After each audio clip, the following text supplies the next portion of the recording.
특히 뭐 다른 나라보다 우리나라 사람들이 더 심한 것 같아요. 서양이랑 동양의 어떤 사람에 대한 관점 차이를 좀 비교해 보면 좋을 것 같은데요. 서양 사람들은 보통 잘하는 거에 집중을 해요. 반면에 동양 사람들, 특히 우리나라 사람들은 좀 부족한 거에 집중을 합니다. 서양에서 대입을 결정하는 시험 있잖아요. 이 시험은 거의 IQ 테스트에 가깝다고 보시면 돼요. 그러니까 이 사람이 대학에 와서 학업을 지속할 수 있는 이 머리를 갖고 있냐, 그러니까 이 재능을 평가하는 거죠. 반면에 우리나라는 어때요? 수능을 보잖아요. 이 수능에 들어가는 과목을 보면 고등학교 성적으로 뭐 대학을 결정하기도 하고 뭐 여러 가지 특별 전형을 만들어서 얼마나 성실하게 했냐를 가지고 대입을 결정하려고 합니다. 물론 그렇게 해도 결국에 머리 좋은 애들이 대학을 잘 가지만 어쨌든 우리나라의 기조는 그런 것 같아요. 어떤 사고방식의 차이냐면 서양 사람들은요, 사람의 어떤 재능과 성격은 그냥 타고난다라고 보는, 물론 뭐 바꿀 수 있다고 생각하는 사람도 있겠지만 상대적으로 우리나라 사람들은요, 사람의 성격과 재능은 노력하면 얼마든지 바꿀 수 있다라고 생각을 해요.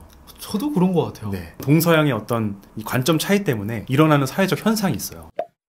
우리나라 OECD 국가 중에 근로 시간 1, 2위를 다투죠. 그러니까 노력을 하면은 누구나 성공할 수 있다라고 믿으니까 시간을 때려 박아서 계속 노력을 하는 거죠. 우울증도 OECD 국가 중에 1위예요. 그리고 치료율은 꼴찌라고 합니다. 왜 이렇게 사람들이 우울할까요? 내가 바뀔 수 있다고 생각을 하고 갈아 넣었는데 맞아요. 안 바뀌니까. 맞아요. 노력해서 막 이것도 하고 싶고 저것도 하고 싶고 하는데 노력한 만큼 성취되는 게 별로 없으니까 20, 30대의 우울증이 굉장히 높아지고 있다라고 하더라고요. 노력하면 다 할 수 있다라고 생각을 하니까 막 시간을 갈아 넣고 막 회사 끝나고 막 투잡 쓰리잡 뛰고 뭐 미라클 모닝 하고 근데 성취되는 건 없어. 그러다 보니까 우울에 빠지는 게 아닐까. 서민수님 대학 어떻게 선택하셨어요? 성적 맞춰서 갔죠. 내 성적에서 그냥 갈 수 있는 가장 좋은 학교 골랐잖아요. 그리고 취업을 목표로 그냥 그 한 곳만 보고 계속 달려가잖아요. 직장은 보통 어떻게 구하냐면 돈 많이 주는 데로 가요. 아, 그쵸. 네, 이게 가장 큰 조건이죠. 그렇게 해서 막 열심히 해갖고 취업을 했어요. 근데 막상 돈을 받고 일을 하다 보면 이게 아닌 거죠. 처음에는 막 연봉이 얼마고 이래서 너무 좋은데 일하다 보면은 내 몸에 안 맞는 느낌. 과시하고 싶잖아요. 나 이런 회사 취업했다. 근데 연봉이 얼마다. 근데 한 1, 2년 지나가면 아무도 궁금해하지 않고요. 아무도 내가 연봉 얼마 받는지 몰라요. 그러면 그때 비로소 내가 남는 거죠. 그때 비로소 나와 마주하는 거예요. 내가 이거를 10년, 20년 계속 할 수 있을까? 지속 가능성이 없는 거죠, 사실. 그쵸. 그때부터 현타가 오고 어떻게 인생을 살아야 되지? 내가 잘하는 건 뭐지? 그때 이제 생각을 하는 거죠. 근데 결단을 못 내리죠.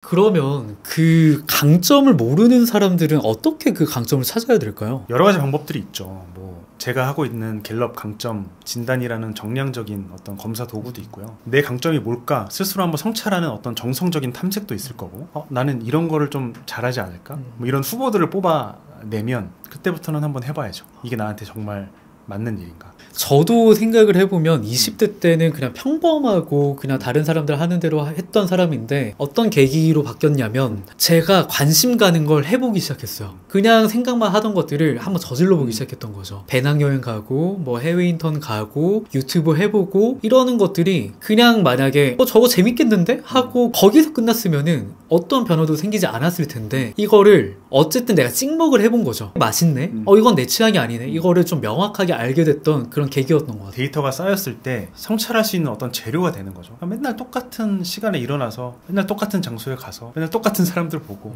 똑같은 얘기하고 똑같은 일하고 어떤 재료가 생길 리가 없잖아요. 그쵸. 네, 성찰의 재료들이 20대 때는 이제 커밍손님 말씀처럼 찍먹해보는 게 되게 중요한 것 같아요. 그래야 내가 알 수 있으니까. 네. 그래서 30대가 됐을 때는 나는 이런 거를 잘할 수 있겠구나.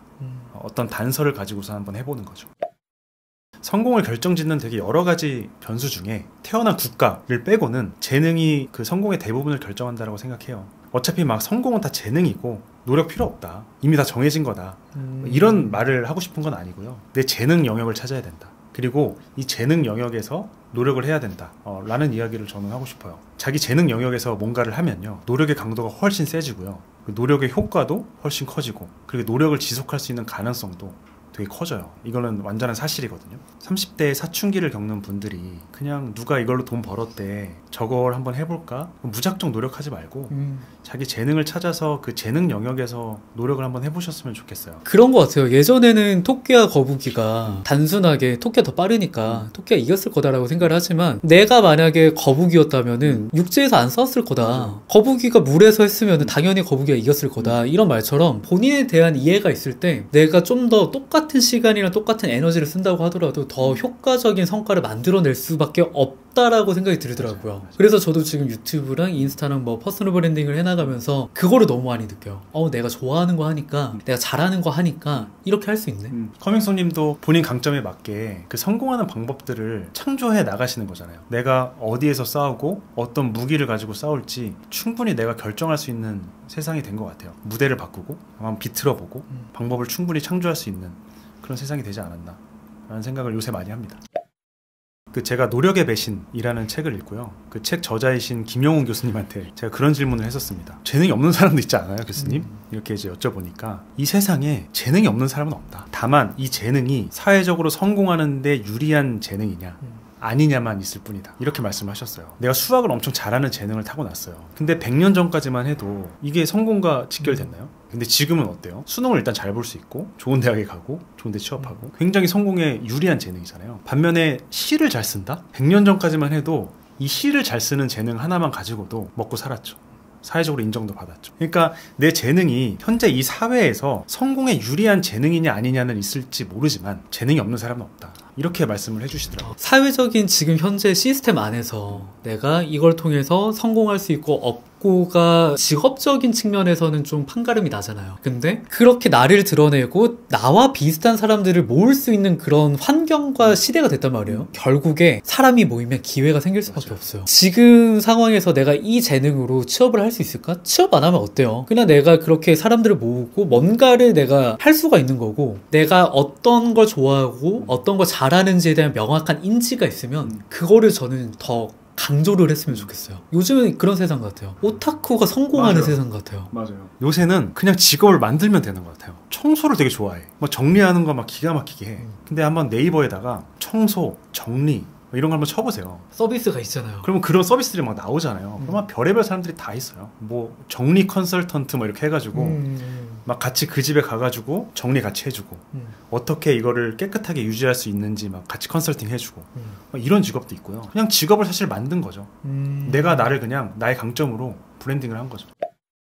재능을 좀 찾아서 그 재능 영역에서 노력을 하셨으면 좋겠다. 제가 퇴사한 지 이제 한 9개월 지났죠. 9개월 동안 제 아내한테 가장 많이 들은 말이 뭔지 아세요? 일 좀 그만해라.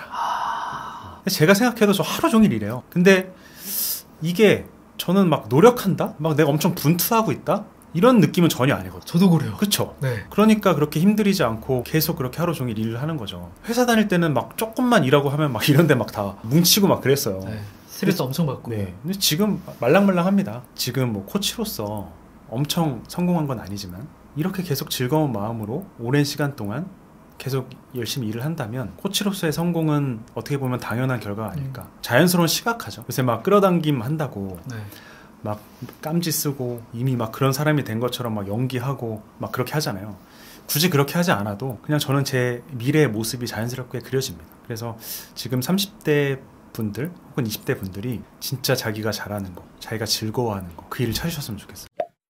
저는 한번 검사를 하고 시간을 가졌는데 너무 맞더라고요. 내가 이래서 여기에 몰입할 수 있었구나. 그게 연결이 되다 보니까 너무 재밌더라고요. 커밍손님 테마가 긍정, 최상화, 수집, 전략, 집중이었죠. 이 5가지 테마는 나한테 나타나는 강한 어떤 기질, 성향이에요. 부정적으로 발현되면 약점이 되는 거고 긍정적으로 발현되면 이게 그때 강점이 되는 거거든요. 지금 하고 있는 일에서 이게 다 드러납니다. 긍정은 어떻게 드러날까요? 어쨌든 퇴사한 다음에 네. 멈추지 않고 맞아요. 계속해서 올렸던 건 이렇게 올리다 보면 잘 되겠지. 네. 그런 어떤 긍정 회로를 계속 돌리면서 여기까지 이어오신 거 아니에요? 저는 사실 컨텐츠에도 그게 묻어난다고 봐요. 커밍손님 컨텐츠 굉장히 긍정적이에요. 되게 밝은 걸 지향하고 그래서 커밍손님의 어떤 1번 테마인 긍정이 발행하시는 그 모든 컨텐츠에 잘 녹아있지 않았나. 그리고 사람들이 그런 긍정적인 면을 되게 좋게 봐주고 있는 거 아닌가 라는 생각이 들었고요. 최상화는 어떻게 나타나는 것 같아요? 어쨌든 계속해서 보안 발전시키는 거. 커밍손님 유튜브 영상 보면 굉장히 고퀄이에요. 저도 유튜브를 하고 있지만 그렇게 계속 컷을 바꿔가면서 찍는 게 참 쉽지 않잖아요. 뭔가 완벽을 지향하는 어떤 그런 성격? 그런 게 아니었으면은 뭐 그 정도의 퀄리티의 영상이 안 나왔겠죠. 수집은요? 어쨌든 그러면 그 보안 발전시키기 위해서 데이터가 있어야 되잖아요. 그걸 위해서 리서치를 하고 맞아요. 레퍼런스를 네. 찾고. 엄청난 양의 컨텐츠를 발행하셨는데 이걸 위한 소스가 있어야 되죠. 아마 엄청 모아놓으셨을 거예요. 막 핸드폰에도 막 맞아요. 그리고 컴퓨터에도 그런 어떤 컨텐츠를 만들 수 있는 어떤 소스들 어떤 지식 같은 것들을 엄청 많이 수집해 놓으셨을 거라고 봐요. 전략은 제가 볼 때는 어떻게 드러나냐면 유튜브만 하고 계신 건 아니잖아요. 인스타도 하고 그 다음에 유튜브도 굉장히 채널을 여러 개, 그 다음에 또 유튜브 브랜딩 수업도 하시고 네. 전략은 대안이에요. 여러 가지 대안들을 마련해 놓고 굉장히 신속하게 글로 나아가는 거죠. 올인을 하는 게 아니라 리스크를 관리를 하는 맞아요. 거죠. 이게 잘 안 되면 이 길. 그러니까 여러 가지 전략들을 가지고 계신 거예요. 그런 반면에 또 집중도 가지고 계시죠. 1년 넘게 계속 컨텐츠를 네. 발행하셨죠. 이거 집중 없는 사람들은 쉽지 않습니다. 의도한 건 아니었지만 내가 이렇게 하고 있었고 그래서 검사를 해봤더니 그것과 관련된 게 나오니까 너무 재밌던 거예요. 그냥 내가 어떤 장점이 있고 강점이 있는지를 알면은 내가 어떤 일을 하든 간에 내 단점을 보완할 수 있는 그런 너무 긍정적인